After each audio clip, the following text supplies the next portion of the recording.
Yeah. So the first product today to be demonstrated is a QR code. So we all know that QR codes are nowadays can be easily manipulated.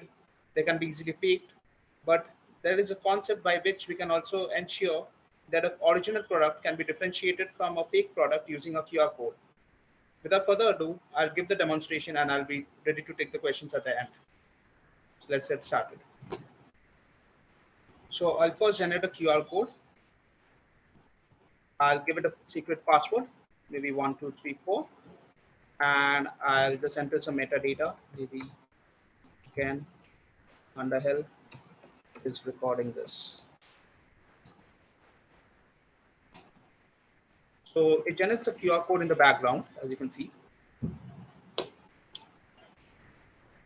This QR code is not of any type you have seen before. When we try to decrypt this QR code, or rather read the data in the QR code, let's see what happens.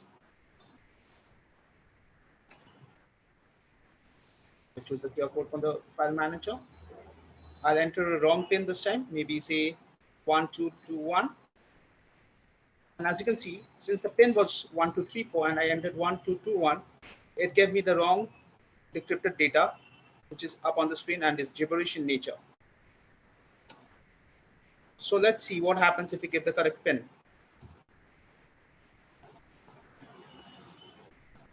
So we are decrypting the QR code again, using the QR code from file manager, entering a secret pin. As you can see, it gave me back the right data. And since this works on the concept of timestamp, every time the QR code is generated, it has a specific timestamp associated with it. So the key keeps on changing and the data is of a huge size when it is embedded in the tiny QR code.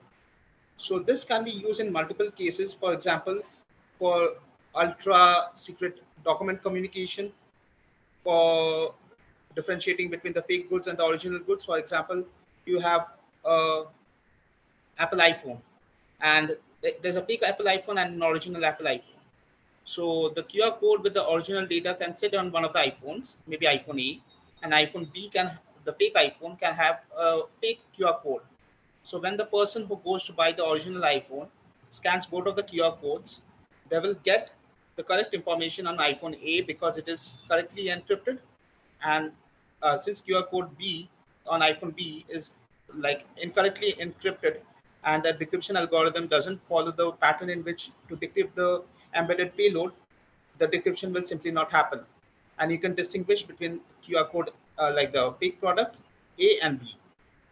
So any thoughts on this, Ken? So is this something that somebody could put on their mobile device and leverage, or yeah. Okay. You can put it on a mobile, you can put it on a desktop application, you can put it on a Mac, you can put it on an iPhone, anything and everything. So what if, for example, like a restaurant with QR codes, if I already have QR codes existing, can I use this with them? Yeah, you can. Definitely you can. So if you have a QR code, maybe suppose let's talk of the latest NBA merchandise or Ferrari merchandise. So a lot of it gets counterfeited in the black market. So if maybe a Ferrari t-shirt has a QR code stuck to the back with this data embedded regarding its origin, the factory where it was manufactured, including the data on as the QR code in the back, as I told, is in the printed format or embossed on it. The person who goes to buy the Ferrari merchandise can simply scan it, verify the details online or on the phone using the app, and make the purchase decisive on the originality or whether it is fake or not.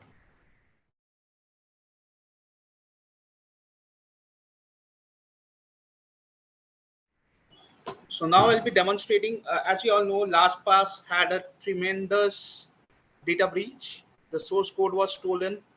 Millions of users were affected by the data breach, and a lot of havoc was created in the cyber world. So now I've created a password manager by virtue of which, even if you store the data, and even if the database itself is also like siphoned off by a hacker, it's of no use to the hacker. He or she simply won't be able to decrypt it. So I'll give you the demonstration of how that's possible in this upcoming product. So I'll enter, it's asking for a 4 to 20 digit PIN as a two-factor method. So maybe I use the two-factor PIN as 1, 2, 3, 4. I'll confirm the PIN 1, 2, 3, 4. PIN verified. Enter 1. Since it's the first time I'm running the application on this desktop, so I'll enter 1. And I'll enter 1 to create new records. Maybe I'll create a user ID, maybe it's Neelanjan. I'll give the password something. Password is verified. So I have entered a record. Now let's see. As you see, there's a database file created. Now let's see and try to decrypt the file. Now it will ask me for the PIN as a two-factor method. Remember, this PIN is stored nowhere in the system or in the database. So even if the hacker gets access to this DB file, it's useless to decrypt the main content without the PIN. And the PIN can be as short as 4 characters, or 4 numeric characters, and as long as 20 numeric characters. So even if you use the concept of brute force, it will take a lot of time to get to the actual combination. So I'll enter the PIN 1, 2, 3, 4, 1, 2, 3, 4. I'm not creating a new table, so I'll just skip that step. I'll decrypt and view records. So I'll enter the ID. Maybe it was Neelanjan. Oh, sorry. Just a minute.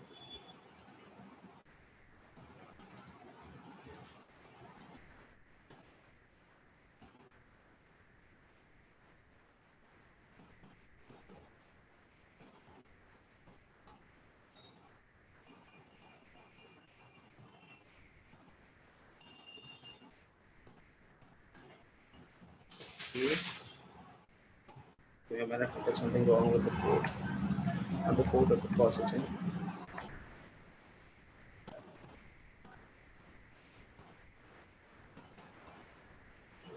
Okay. As you can see, this was the record, Neelanjan.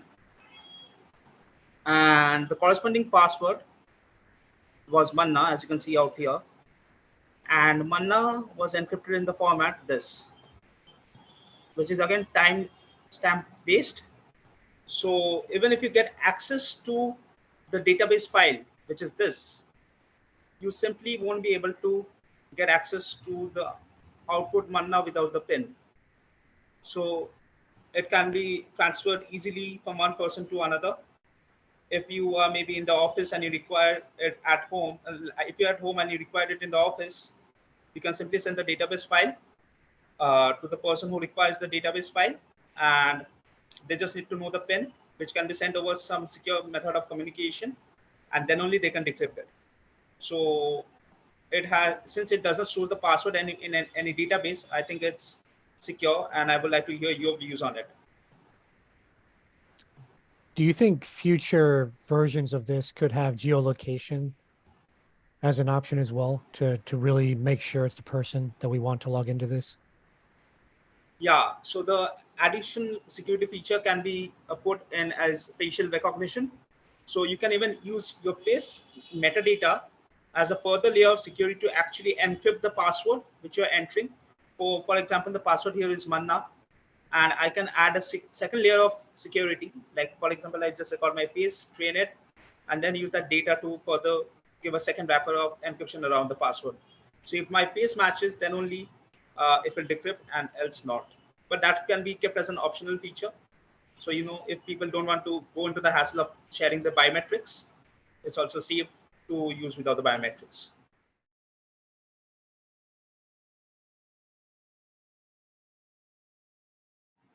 So this one is an encrypted code exchanger.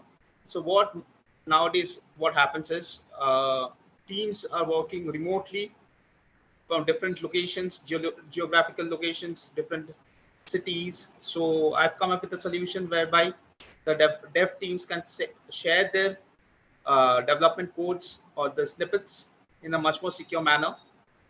So without further ado, I'll be giving the demonstration of this product. So it's asking me to choose a Python file, which is not encrypted. Let me walk it throughout the entire script. Just a minute. Give me a minute. Yeah, so I'll launch it from here. Yeah. So suppose this is a Python script for downloading videos from YouTube. So for example, if someone wants to send this source file from maybe my place to someone in the United States, there has to be a secure solution of sharing the code. So this is the process of doing it. I'll choose the Python file. Then I'll encrypt it using a multimedia key file. So for example, I use this photo, and let's see what the end result is.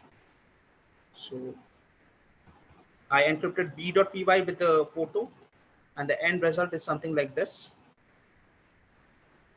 It's a huge file.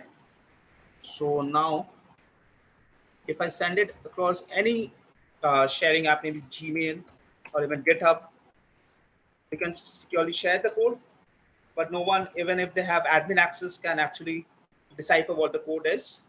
So I'll maybe compose it. I'll send it to myself.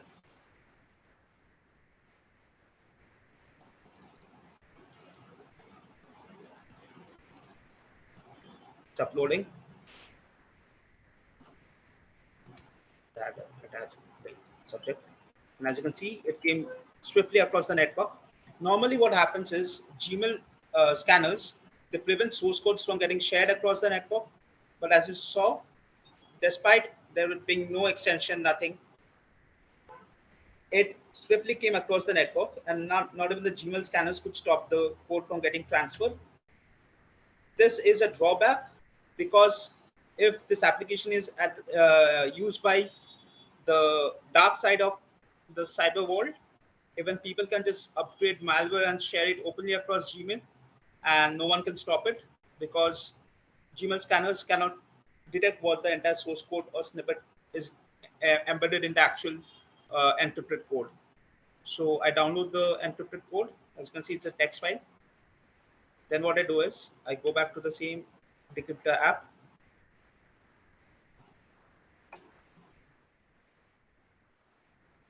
I go downloads. I choose the file. So the decryptor, the key was the photo. I'll type the run command to convert it to an totally executable, so that it runs as a program on any desktop without any dependencies.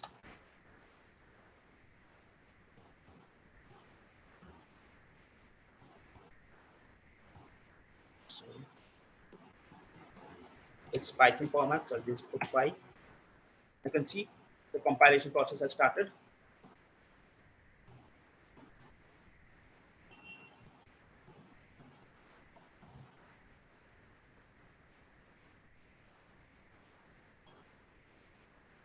And if you go to the disk folder,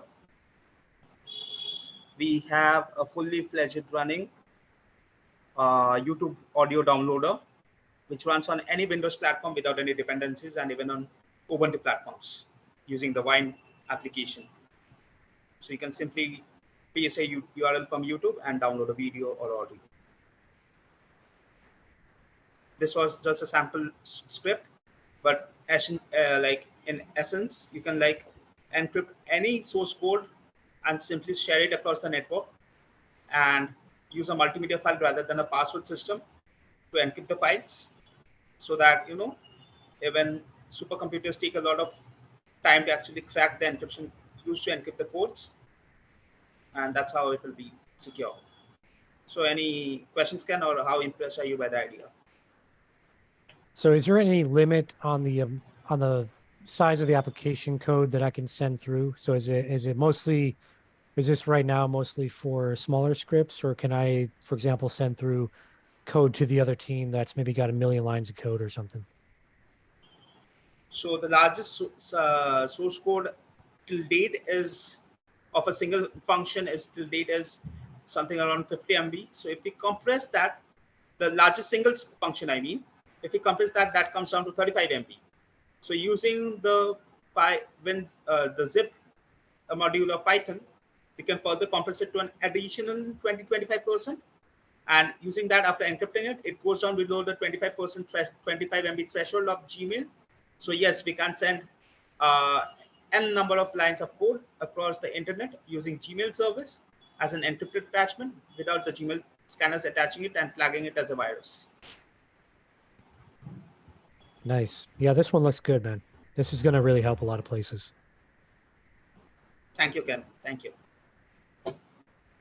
So remember in the last demo, I had given the demonstration of converting the Python script using a Python script into AES and SHA-512.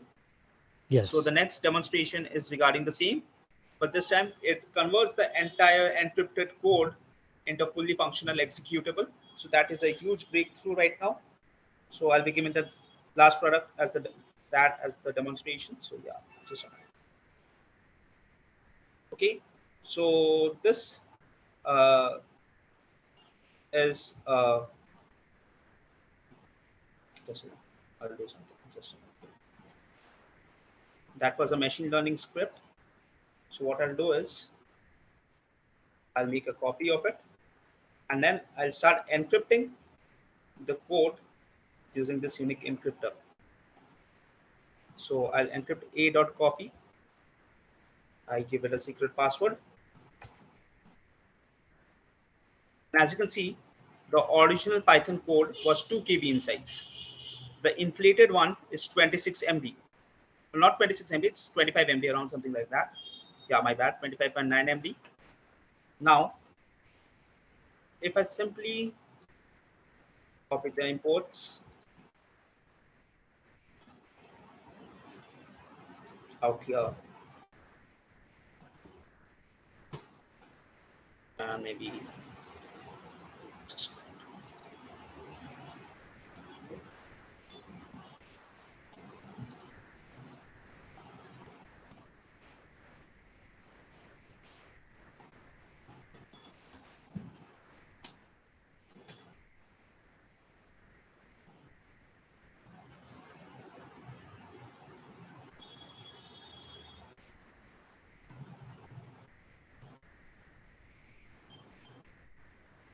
it's gonna run.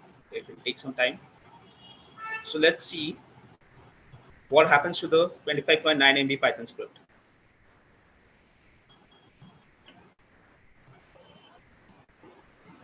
Like you can freeze literally any Python script on the planet, and you don't have to pay for digital signatures, and it will work like a charm on any Windows system. That is 64-bit. If you're like compiling a 32-bit script, it's 32-bit application, and if it's a 64-bit script with dependencies of such architecture, it requires 64-bit OS. Because that's the difference. All good, it's done. So it was 25.9 MB. Let's take a look at the actual build.